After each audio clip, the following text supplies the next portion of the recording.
Yo, what's up? It's DNA for sure. And this is a really random video about the shadow.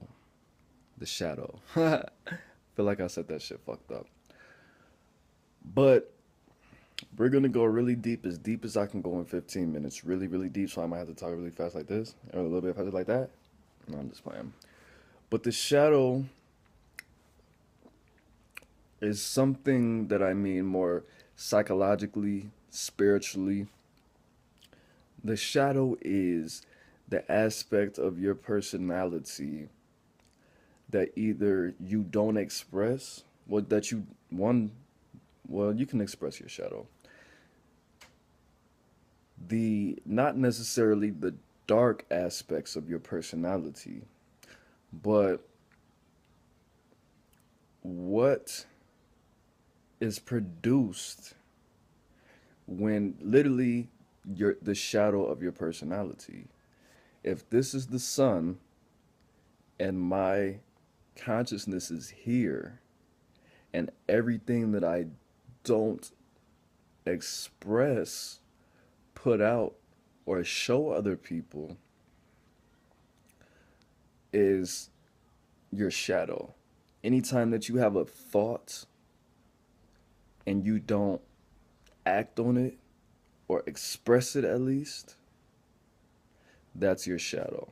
Let's say if you're gay, if you're a bisexual man and you never have come out to anyone before, that's a part of your shadow. If something happens and you keep your cool when you really feel like killing a motherfucker, then that's your shadow. If you walk into uh, Walgreens with a blunt and you're thinking, I wish I could just walk around Walgreens and hold this blunt in my mouth and put diapers in the cart and fucking ask people stuff and ask them if they want to hit the blunt and thank the associates, that's your shadow. Every thought that you don't act on, every act that you don't think about, and every thought that you don't think about, that's your shadow. Everything that you imagine or visualize or daydream about, that's your shadow. Having a shadow is healthy, it's necessary. Everyone has a shadow, you're always going to have a shadow. It's you can only make it smaller. It's not like body fat. You have to have a certain amount of body fat or you're going to die. It's not like that. No matter how real you think you are or how true you think you are, how much you tell the truth or whatever, you you have to have a shadow. Because one thing, my problem is I don't act the same alone around other people.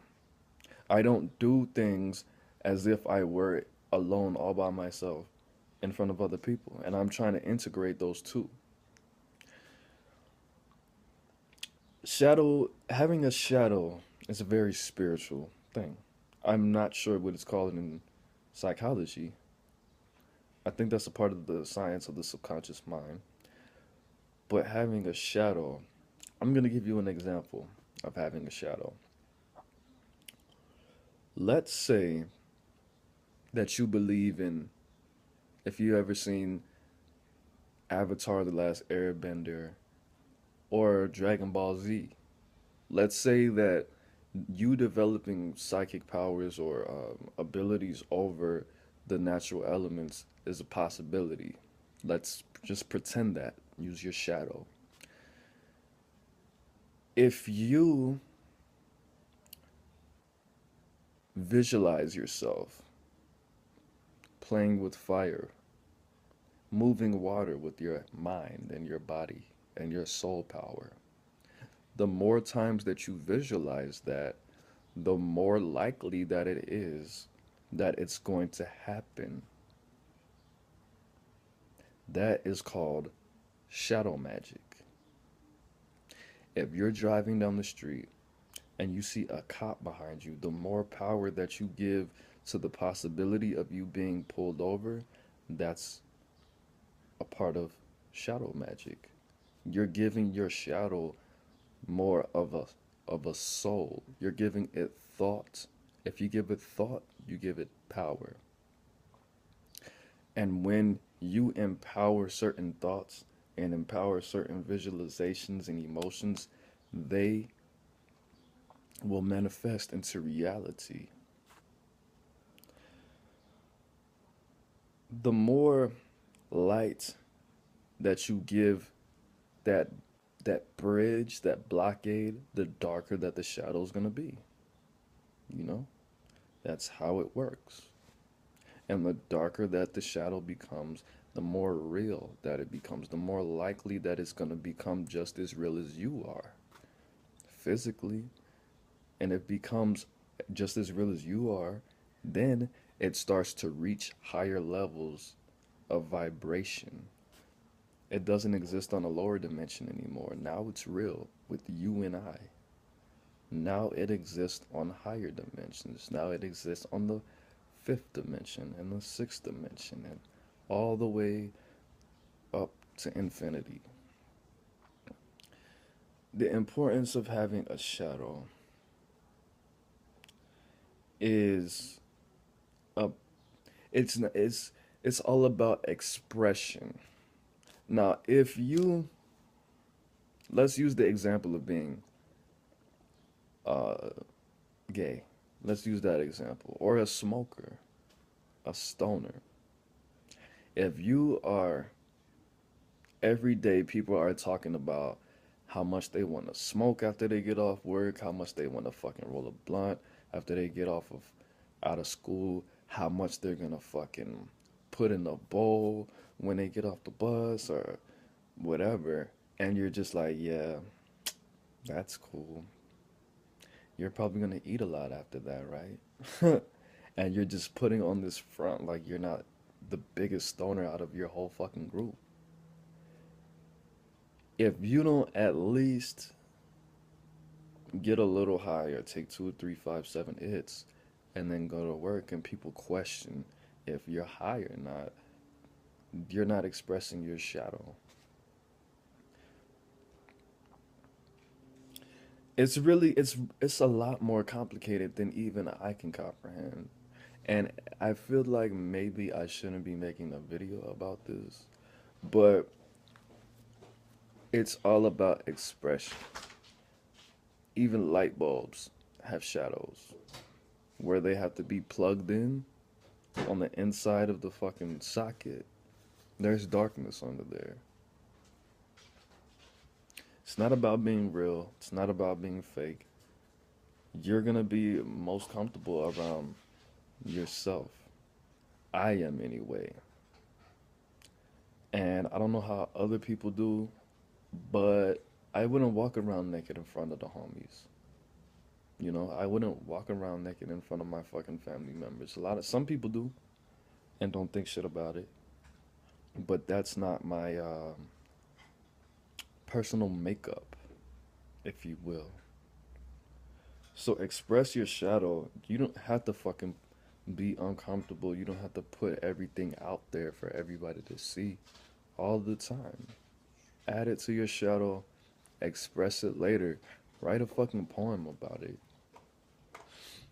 You being alone, you should feel the same as if you were on stage and 800,000 people were looking at you and 3 million other people were watching you on TV. Someone told me that you shouldn't do, this is a part of the shadow, of course. You shouldn't do anything by yourself that you wouldn't be comfortable with doing in front of 10 other people. And I absolutely believe that. But your business is your business. What you do in your personal time is what you do, unless they're willing to pay you to see it and pay you to give you their opinions, then it really doesn't fucking matter. People call their personal lives their business for a reason. You're your own entity. Everything that you do on your own and in your solitude and with time that was given to you from another source, That's supposed to be benefiting you and only you. And when you have too much of it or more of it than you can handle, you're supposed to give it to somebody else or make your business fucking more valuable. So get in touch with your shadow.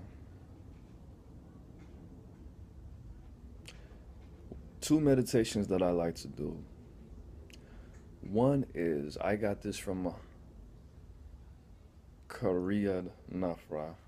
She was my mentor, but she's not. I don't keep up with her as much now. I've been following her for about 3 or 4 years, maybe the closer into 4. One visualization that I like to do, I like to visualize myself going to a mirror and literally seeing my own shadow in the mirror, but with my face, my body, my mirror image, but more of a shadow. The the shadow reaches out of the mirror, grabs my hand, and spreads up and throughout my body and integrates with me. And there's a different, and then you say some stuff to acknowledge what's going on. There's another visualization, but I literally like to visualize me sitting Indian style while I'm meditating with my shadow behind me, with the big light in front of me, and my shadow getting up and sitting in front of me or the side of me, wherever this light is coming from, and the shadow of my shadow is being cast upon me, and I absorb being the shadow, being in the shadow, being behind my shadow, and absorbing that darkness, because it is about darkness. It's about your subconscious. It's about things that you don't want to tell people. Women are especially dark when it comes to having shadows. Women are just as violent, just as more sexual, in my opinion. And well, not more sexual. I think we're pretty equal. But I think women have more of a shadow than we do. Women have I don't have rape fantasies. Both of my girlfriends have had really extreme rape fantasies. I don't have those. A lot of women have those where I don't want to be handcuffed to a bed. I really honestly don't want to be able to not control my fucking arms and just have you suck me up. That's not my fantasy. I don't want that. I don't want to be held down and fucking made to have orgasm. That's not my fucking fantasy. A lot of women have stuff like that. A lot of women want you to fucking have sex with them while they're asleep, and you wake up, them wake them wake up to you fucking them. I don't have those thoughts. A lot of women want to fucking kill people, and it's a lot quicker than a man. Where we just say, you know what? I would beat his ass. Somebody needs to lay him out. Females just automatically go to kill. Kill mode. Boom. Push the button. Boom. I don't think that. I don't have thoughts like that. I don't want anybody to rape me or force me or constrain me or hit me or choke me or pull my hair. I don't want none of that shit. So if you really want to get in touch with your shadow, you don't even have to take it there with a female. But talk to a woman that is more in touch with their shadow, because I think they have not a better understanding, but it's something that they're more equipped to deal with on a certain level, and something that they're more familiar with at a younger age than us. But anyway, that's my video on the shadow, the spiritual aspect of it. Like I said, this was really, like, I thought about making this video for about not even a full minute. I made it. It's a lot of points I didn't touch on, and I'll probably make a part 2 to this. But it's DNA, and that was my video on the shadow. Embrace it, express it. Peace.